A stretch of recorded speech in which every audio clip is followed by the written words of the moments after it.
जय हिंद आप सभी को। आज की क्लास में 44वीं बीपीएससी पीटी एग्जाम हुआ था, उसका क्वेश्चन आज कंप्लीट करेंगे इस क्लास में। आज जो सेट नंबर होगा 7 होगा बीपीएससी का, और इसके पहले 6 सेट करवा चुके हैं। तो आप लोग सभी लोग पीछे का सेट जरूर देखिएगा, क्योंकि आपको बीपीएससी के एग्ज़ाम के साथ साथ आपको सभी एग्ज़ाम में ज़रूर काम देगा। और बिहार का अगर एग्ज़ाम दे रहे हैं तो आपको और ज़्यादा फायदा करेगा।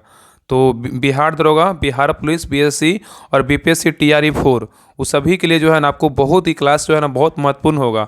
आपको एक छोटा सा क्लास में जो है ना आपको जितना भी क्वेश्चन पूछा गया जीके जीएस का, एक मतलब एग्जाम में जैसे 44वीं हो गया, 43वीं का हो गया, 42वीं का होगा, आपको सारा जो है ना एक क्लास में आपको सारा जीके जीएस क्वेश्चन आपको देखने को मिल जाएगा। इसलिए सभी लोग आप लोग देखा कीजिए। और बहुत लोग का जो मैसेज आता है ना कि बिहार जो बीपीएससी का जो टीचर का एग्जाम हुआ है, बिहार टीचर का जो टीआरई 4 आने वाला है, उसके लिए भी कुछ जरूर कीजिए। तो इसके लिए जो है ना जैसे ही बीपीएससी का क्वेश्चन खत्म होगा, वैसे ही जो है ना बीपीएससी टीचर का जो भी एग्जाम हुआ है सारा हम आपको इसके बाद करवा देंगे। उसके बाद जब वो खत्म होगा तो उसके बाद बिहार पुलिस का स्टार्ट कर देंगे। और आप लोग के लिए जो है ना, आप लोग के लिए जल्द ही एनसीईआरटी जो सार संग्रह है उसका भी आपको लोग क्लास देखने को भी इस चैनल पर मिलेगा। तो जल्द ही उस क्लास को स्टार्ट कर दिया जाएगा। एनसीईआरटी सार संग्रह जो महेश वर्णवाल का जो बुक आता है वन लाइनर का, उससे बहुत सारा एग्जाम में जो है ना क्वेश्चन डायरेक्ट देखने को मिलता है।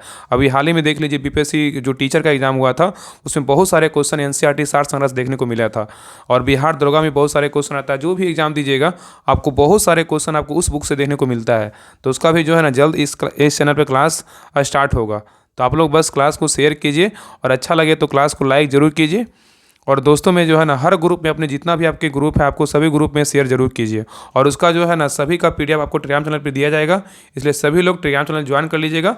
डिस्क्रिप्शन में लिंक दिया हुआ, लिंक पे क्लिक करके सभी लोग ज्वाइन कर लीजिएगा। वहाँ पे आपको सारा अपडेटेड जो भी होता है सारा उस पर दिया जाता है। तो चलिए बिना देरी किए स्टार्ट करते हैं। 44वीं का बीपीएससी पीटी एग्जाम हुआ था, ठीक है। तो आप लोग ध्यानपूर्वक पूरा क्लास को देखिएगा। देखिए पहला क्वेश्चन कह रहा है कि किस संवैधानिक संशोधन के द्वारा पंचायती राज संस्थाओं के संवैधानिक स्तर प्राप्त हुआ? क्या होगा? 73वां संशोधन। क्या होगा? 73वां संशोधन, याद रखिएगा। तो किस संवैधानिक संशोधन के द्वारा पंचायती राज संस्थाओं के संवैधानिक स्तर प्राप्त हुआ? तो 73वां संविधान संशोधन, याद रखिएगा, ठीक है। नेक्स्ट दूसरा क्वेश्चन है, कह रहा है कि भारतीय अर्थव्यवस्था का कौन सा क्षेत्र सकल राष्ट्रीय उत्पादन में सबसे अधिक योगदान करता है? तो तृतीय क्षेत्र करता है। कौन करता है? तृतीय क्षेत्र। नेक्स्ट है, भारतीय अर्थव्यवस्था में किस पंचवर्षीय योजना काल के दौरान कीमत स्तर घटा? तो क्या होगा? प्रथम योजना। क्या होगा? प्रथम योजना। तो कह रहा है कि भारतीय अर्थव्यवस्था में किस पंचवर्षीय योजना काल के दौरान कीमत स्तर घटा? तो प्रथम योजना। नेक्स्ट है, भारत में राष्ट्रीय लेखा संपर्क समंक कहाँ एकत्रित किए जाते हैं? तो केंद्रीय सांख्यिकी संगठन में किए जाते हैं। तो भारत में राष्ट्रीय लेखा समंक कहाँ एकत्रित किए जाते हैं? तो केंद्रीय सांख्यिकी संगठन में किए जाते हैं। नेक्स्ट क्वेश्चन है, कह रहा है किस वर्ष में भारतीय रुपये का महीने में 2 बार अवमूल्यन किया गया था? तो 1991 में किया गया था। तो कह रहा है किस वर्ष में भारतीय रुपये का महीने में 2 बार अवमूल्यन किया गया था? 1991 में किया गया था। नेक्स्ट है, भारत में नोट निर्गमन प्रणाली किस पर आधारित है? तो न्यूनतम कोष प्रणाली दर पर आधारित है। तो भारत में नोट निर्गमन प्रणाली किस पर आधारित है? तो न्यूनतम कोष प्रणाली पर आधारित है। नेक्स्ट है, भारत की बैंकिंग प्रणाली में उच्चतम अंक कौन सा है? तो रिजर्व बैंक ऑफ इंडिया है। तो भारत की बैंकिंग प्रणाली में उच्चतम अंक कौन सा है? तो रिजर्व बैंक ऑफ इंडिया है। नेक्स्ट है, पढ़ने में काम आने वाला ग्लासेस किस प्रकार के लेंस से बनते हैं? तो अवतल लेंस। क्या होगा? अवतल लेंस। तो पढ़ने में काम आने वाले ग्लासेस किस प्रकार के लेंस से बनते हैं? तो अवतल लेंस। नेक्स्ट क्वेश्चन पे आइए। आगे कह रहा है कि कौन सा कर केंद्र सरकार द्वारा लगाया जाता है लेकिन उससे प्राप्त आय को केंद्र और राज्य में विभाजित कर दिया जाता है? क्या होगा? केंद्रीय उत्पादन शुल्क। तो कह रहा है कौन सा कर केंद्र सरकार द्वारा लगाया जाता है लेकिन उससे प्राप्त आय को केंद्र और राज्य में विभाजित कर दिया जाता है? तो केंद्रीय उत्पादन शुल्क। नेक्स्ट है, भारत के लिए किस देश से सर्वाधिक जो है ना द्विपक्षीय सहायता आती है? किससे आता है? यूएसए से आता है। तो कह रहा है कि भारत के लिए किस देश से सर्वाधिक द्विपक्षीय सहायता आती है? तो यूएसए से आता है। मतलब कहाँ से आता है? अमेरिका से। नेक्स्ट है, कौन सी धातु बल्बों में फिलामेंट के रूप में प्रयोग होता है? कौन होता है? टंगस्टन। तो कौन सी धातु बल्बों में फिलामेंट के रूप में प्रयोग होती है? तो टंगस्टन का होता है। नेक्स्ट है, ठोस कपूर से कपूर वाष्प बनाने की प्रक्रिया को क्या कहते हैं? ऊर्ध्वपातन कहते हैं। क्या कहते हैं? ऊर्ध्वपातन कहते हैं। तो ठोस कपूर से कपूर वाष्प बनाने की प्रक्रिया को क्या कहते हैं? ऊर्ध्वपातन कहते हैं। नेक्स्ट है, कौन सी धातु अर्धचालक की तरह ट्रांजिस्टर में प्रयोग होती है? क्या होता है? जर्मेनियम होता है। क्या होता है? जर्मेनियम। तो कह रहा है कि कौन सा धातु अर्धचालक की तरह ट्रांजिस्टर में प्रयोग होती है? तो जर्मेनियम होता है। नेक्स्ट है, टरबाइन व डायनेमो से बिजली प्राप्त करने की में किस ऊर्जा का विद्युत ऊर्जा में परिवर्तित करता है? तो मैकेनिकल ऊर्जा। क्या होगा? मैकेनिकल ऊर्जा। तो टरबाइन व डायनेमो से बिजली प्राप्त करने में किस ऊर्जा को विद्युत ऊर्जा में परिवर्तित करता है? तो मैकेनिकल ऊर्जा करता है। ठीक है, याद रखिएगा। नेक्स्ट है, कौन सा पदार्थ साबुन बनाने में प्रयोग होता है? तो वनस्पति तेल होता है। तो कौन सा पदार्थ साबुन बनाने में प्रयोग होता है? वनस्पति तेल। नेक्स्ट है, वाहनों से निकलने वाली प्रदूषित गैस मुक्ता कौन सी है? तो कार्बन मोनोऑक्साइड है। तो वाहनों से निकलने वाली प्रदूषित गैस मुक्ता कौन सी है? तो कार्बन मोनोऑक्साइड है। नेक्स्ट है, खाना बनाने में प्रयोग की जाने वाली गैस कौन सी है? तो मीथेन है। कौन सा? मीथेन। नेक्स्ट है, कौन सा पदार्थ खाने की वस्तुओं की परिरक्षण में प्रयोग होता है?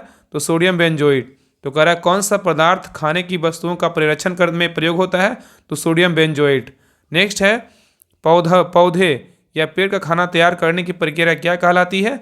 तो फोटोसिंथेसिस कहलाता है। तो कह रहा है कि पौधों या पेड़ का खाना तैयार करने की जो प्रक्रिया होती है उसे क्या कहते हैं? फोटोसिंथेसिस कहते हैं। क्या कहते हैं? फोटोसिंथेसिस कहते हैं। नेक्स्ट है, जैविक सिस्टम। जैविक सिस्टम में रासायनिक क्रिया की प्रक्रिया को तेजी करने में उत्तरदायी पदार्थ कौन सा है? तो एंजाइम है। क्या है? एंजाइम। तो जैविक सिस्टम में रासायनिक क्रिया की प्रक्रिया को तेज करने में उत्तरदायी पदार्थ कौन सा है? तो एंजाइम है। नेक्स्ट है, किसकी कमी से मनुष्य में मधुमेह होता है? इंसुलिन। क्या होगा? इंसुलिन। तो कह रहा है कि किसकी कमी से मनुष्य में मधुमेह होता है? इंसुलिन। नेक्स्ट है, विटामिन जो खट्टे फलों में पाया जाता है तथा चर्म को स्वस्थ रखने में जरूरी है, कौन है? तो विटामिन सी है। क्या है? Vitamin C. तो कह रहा है विटामिन जो खट्टे फलों मतलब साइट्रस में पाया जाता है तथा चर्म को स्वस्थ रखने में जरूरी होता है, कौन सा है? तो विटामिन सी है। नेक्स्ट क्वेश्चन है कि मनुष्य शरीर में खून की शुद्धिकरण की प्रक्रिया को जो है ना क्या कहते हैं? तो डायलिसिस कहते हैं। क्या कहते हैं? डायलिसिस। तो मनुष्य शरीर में खून की शुद्धिकरण की प्रक्रिया को क्या कहते हैं? डायलिसिस कहते हैं। नेक्स्ट है, किसको चालकोलिथिक युग भी कहा जाता है? तो ताम्रपाषाण युग। किसको कहते हैं? ताम्रपाषाण युग। नेक्स्ट है, किस राजा ने पाटलिपुत्र को बसाया था? उदयन। कौन बसाया था? उदयन। नेक्स्ट है, किस नगर में प्रथम बौद्ध सभा आयोजित की गई थी? तो कहाँ किया गया था? राजगीर में। तो कह रहा है कि किस नगर में प्रथम बौद्ध सभा आयोजित की गई थी? तो राजगीर में किया गया था। कहाँ किया गया था? राजगीर में। नेक्स्ट है, मगध का कौन सा राजा सिकंदर महान के समकालीन था? कौन था? घनानंद था। कौन था? घनानंद। तो मगध का कौन सा राजा सिकंदर महान के समकालीन था? तो कौन था? घनानंद था। नेक्स्ट है, मौर्य वंश के पश्चात किस वंश का राज स्थापित हुआ था? किसका हुआ था? शुंग वंश का था। तो मौर्य वंश के पश्चात किस वंश का राज स्थापित हुआ था? तो शुंग वंश। नेक्स्ट है, किस सुल्तान से निजामुद्दीन औलिया ने भेंट करने से इनकार कर दिया था? तो गयासुद्दीन तुगलक से किया था। तो किस सुल्तान से निजामुद्दीन औलिया ने भेंट करने से इनकार कर दिया था? तो गयासुद्दीन तुगलक से किया था।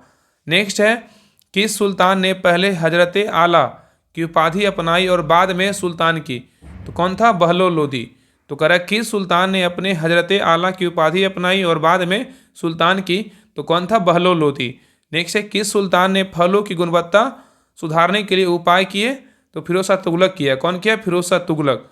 तो किस सुल्तान ने फलों की गुणवत्ता को सुधारने के लिए उपाय किए? तो फिरोज शाह तुगलक किया।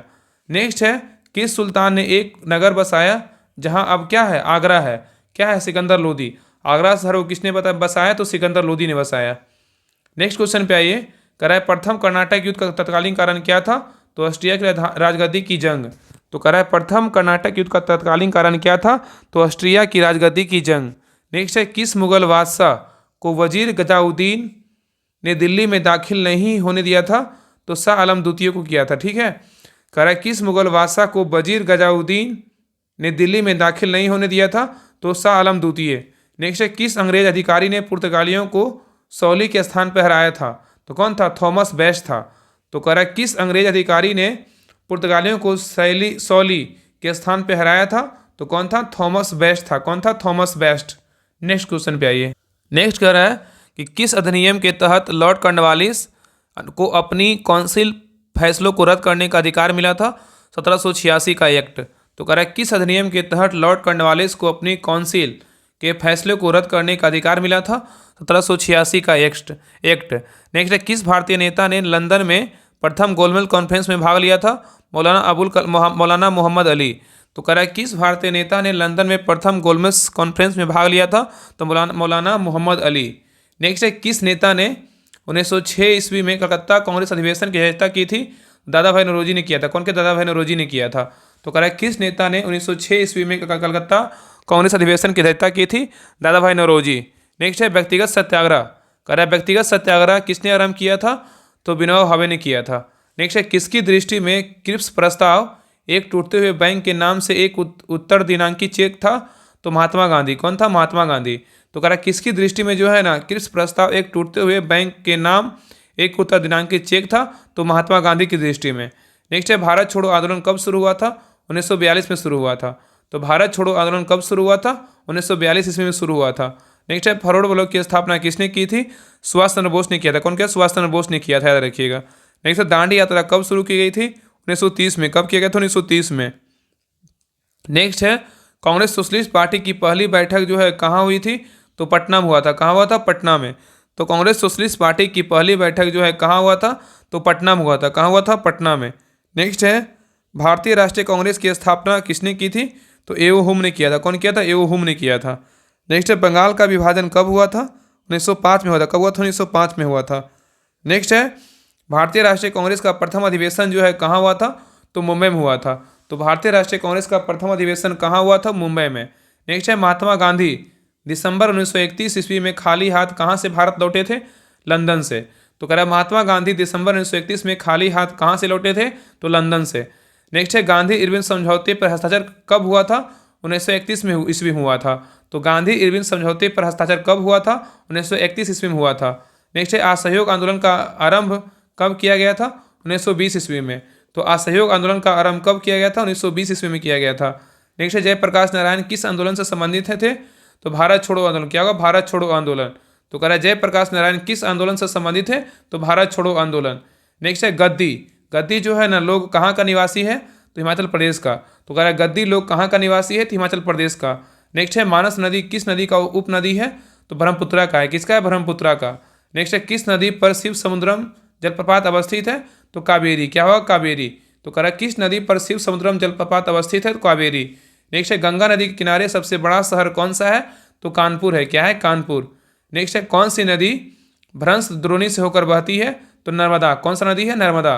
नेक्स्ट है सोन, नर्मदा तथा महानदी कहाँ से निकलती है? तो अमरकंटक से निकलती है। कहाँ से? अमरकंटक से। तो कह रहा है सोन, नर्मदा तथा महानदी कहाँ से निकलती है? तो अमरकंटक से निकलती है। नेक्स्ट है महाराष्ट्र एवं कर्नाटक में पश्चिमी घाट क्या कहलाते हैं? तो सह्याद्री पर्वत। तो महाराष्ट्र एवं कर्नाटक में पश्चिमी घाट क्या कहलाते हैं? तो सह्याद्री पर्वत कहलाता है। नेक्स्ट है भारत में सर्वोच्च पर्वत शिखर कौन सा है? तो गॉडविन स्टीन है। तो भारत में सर्वोच्च पर्वत शिखर कौन सा है? तो गॉडविन स्टीन है। नेक्स्ट है रेगुड़ मिट्टी सबसे ज़्यादा कहाँ है? तो महाराष्ट्र में। कहाँ है? महाराष्ट्र में। नेक्स्ट है सारण सिंचाई नहर कहाँ से निकलती है? तो गंडक से। सारण सिंचाई नहर कहाँ से निकलती है? तो गंडक से। नेक्स्ट है भारत का सबसे बड़ा कपास उत्पादक राज्य कौन सा है? तो महाराष्ट्र है। भारत का सबसे बड़ा कपास उत्पादक राज्य कौन सा है? तो महाराष्ट्र है। नेक्स्ट है हीराकुंड बांध किस नदी पर है? तो महानदी पे। किस पे है? महानदी पे। नेक्स्ट है किस राज्य में जाड़े के मौसम में बारिश होती है? तमिलनाडु में। तो किस राज्य में जाड़े के मौसम में बारिश होती है? तमिलनाडु में। नेक्स्ट है दामोदर घाटी निगम। दामोदर घाटी निगम कब स्थापित हुआ था? 1948 में हुआ था। तो दामोदर घाटी निगम जो है कब स्थापित हुआ था? 1948 ईस्वी में हुआ था। नेक्स्ट है कोरबा कोयला क्षेत्र कहाँ अवस्थित है? छत्तीसगढ़ में। कोरबा कोयला क्षेत्र कहाँ अवस्थित है? छत्तीसगढ़ में। नेक्स्ट है भारत में सबसे बड़े रेल मार्ग कब तैयार हुआ था? तो 1853 में हुआ था। तो भारत में सबसे पहले रेल मार्ग बोल रहा है कब तैयार हुआ था? तो 1853 में हुआ था। नेक्स्ट है पारादीप। पारादीप जो है कहाँ अवस्थित है? उड़ीसा राज्य में है। कहाँ द्वीप स्थित है? उड़ीसा में। तो पारादीप कहाँ अवस्थित है? उड़ीसा राज्य में है। देखिए सौर ऊर्जा किससे प्राप्त होती है? तो सूर्य से। किससे होता है? सूर्य से। नेक्स्ट है अंतर्राष्ट्रीय दिनांक रेखा कहाँ से होकर खींचा जाता है? तो प्रशांत महासागर के बीचों बीच से होकर। तो कह रहा अंतर्राष्ट्रीय दिनांक रेखा कहाँ से होकर खींचा जाता है तो महासागर के बीचों बीच से होकर। ठीक है। नेक्स्ट है हमारे अंतरिक्ष में कितने तारामंडल है? तो कितना है? 89 है। कितना है? 89। तो हमारे अंतरिक्ष में कितने तारामंडल हैं? तो 89 है। नेक्स्ट है शनि। कह रहा है शनि सूर्य के चारों ओर एक चक्कर लगाने में कितना समय लेता है? तो 29.5 वर्ष लेता है। तो शनि सूर्य के चारों ओर एक चक्कर लगाने में कितना समय लेता है? तो 29.5 वर्ष लेता है। नेक्स्ट क्वेश्चन पे आइए। कह रहा है इवनिंग स्टार। कह रहा है इवनिंग स्टार किस ग्रह को कहते हैं? तो शुक्र को कहते हैं। किसको कहते हैं? शुक्र को। तो इवनिंग स्टार किसे कहते हैं? शुक्र को इवनिंग स्टार कहा जाता है। नेक्स्ट है यूरेनस सूर्य के तारों ओर एक परिक्रमा कितना समय में लेता है? तो 84 वर्ष में। तो कह रहा है यूरेनस सूर्य के चारों ओर एक परिक्रमा में कितना समय लेता है? 84 वर्ष। नेक्स्ट है किलिमंजारो क्या है? तो एक आग्नेय गिरी है। क्या है? आग्नेय गिरी है। तो किलिमंजारो क्या है? एक आग्नेय गिरी है। नेक्स्ट है संसार का छत्र किसे कहते हैं? संसार का छत्र किसे कहते हैं? पामीर के पठार का। किसको कहते हैं? पामीर को पठार का क्या कहते हैं? संसार का छत्र कहते हैं। नेक्स्ट है रेगुर किसका नाम है? काली मिट्टी को। काली मिट्टी क्या बोलते हैं? रेगुर मिट्टी बोलते हैं। नेक्स्ट है किस वैज्ञानिक ने अपवर्तन चक्र प्रवर्तित किया? तो पैंक किया। कौन किया? पैंक। नेक्स्ट है मलक्का जल संयोजक में कहाँ से कहाँ तक जाने की सुविधा है? तो हिंद महासागर से चीन सागर तक। तो कह रहा है मलक्का जल संयोजक में कहाँ से कहाँ तक आने की सुविधा है? तो हिंद महासागर से चीन सागर तक। ठीक है। नेक्स्ट है फिजी द्वीप कहाँ अवस्थित है? प्रशांत महासागर में। कहाँ स्थित है? प्रशांत महासागर में। नेक्स्ट है गल्फ स्ट्रीम क्या है? एक महासागरीय धारा है। क्या है? एक महासागरीय धारा है। नेक्स्ट है पृथ्वी के चारों ओर गैसों के समूह क्या कहते हैं? वायुमंडल कहते हैं। क्या कहते हैं? वायुमंडल। नेक्स्ट है एस्किमो कहाँ के निवासी है? तो कनाडा का। कहाँ का है? कनाडा का। नेक्स्ट है पिग्मी कहाँ के निवासी है? अफ्रीका का। किसका? अफ्रीका का है। नेक्स्ट है भारतीय संविधान में किस अनुच्छेद के अंतर्गत नागरिकों को मौलिक अधिकार प्रदान किए गए हैं? अनुच्छेद 12 से 35। तो कह रहा है भारतीय संविधान में किस अनुच्छेद के अंतर्गत नागरिकों को मौलिक अधिकार प्रदान किए गए हैं? तो अनुच्छेद 12 से 35। नेक्स्ट है 42वां संविधान संशोधन अधिनियम 1976 से भारतीय संविधान में एक नया अध्याय जोड़ा गया। को क्या था? तो मौलिक कर्तव्य था। तो 42वां संविधान संशोधन अधिनियम 1976 से भारतीय संविधान में एक नया अध्याय क्या जोड़ा गया? तो मौलिक कर्तव्य जोड़ा गया। नेक्स्ट है लोकसभा में आंग्ल भारतीय समुदाय को मनोनीत करने की शक्ति किसके पास थी? तो भारत के राष्ट्रपति के पास होता है। तो लोकसभा में आंग्ल भारतीय समुदाय को मनोनीत करने की शक्ति किसके पास होती है तो थी तो भारत के राष्ट्रपति। नेक्स्ट है भारत के कार्यपालिका के अध्यक्ष कौन होता है?